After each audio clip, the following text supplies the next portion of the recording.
man cannot destroy our progress. One man can't stop our clean energy revolution. And one man can't go back in time. Only I can do that. President Trump says he's pulling out of the Paris Climate Agreement. My message to you, Mr. President, is that as a public servant, and especially as a president, your first and most important responsibility is to protect the people. 200,000 people die every year in the US from air pollution. And half of our rivers and streams are too polluted for our health. We can't sit back and just do nothing while people are getting sick and dying, especially when you know there's another way. Mr. President, I know that it can be easier and more comfortable to look backwards.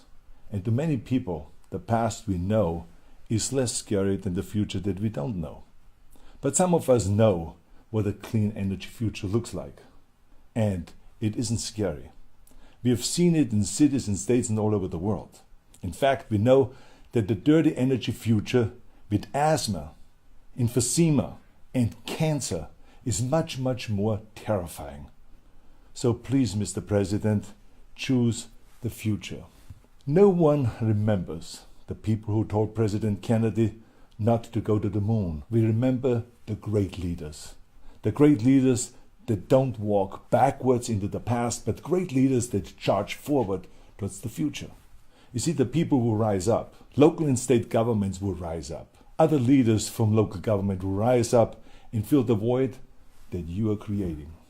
Like all the great movements in human history, our clean future starts with a grassroots movement in our communities, our cities, and our states. 70% of our dirty emissions can be controlled at the state and local level. We can't leave it to Washington, D.C. to lead. No, we need to do it ourselves. As a matter of fact, when I was governor of California and Washington failed to lead, we passed the strictest environmental rules in our country. And our economy is now booming. Today we are number one in protecting our environment, and we are number one in economic growth. We have the cleanest air and water, and we also have more manufacturing jobs than any other state. We added more jobs last year than the second and the third states combined. Protecting the environment will not destroy our economy. The bottom line is great environmental policies do the opposite. They pump up the economy.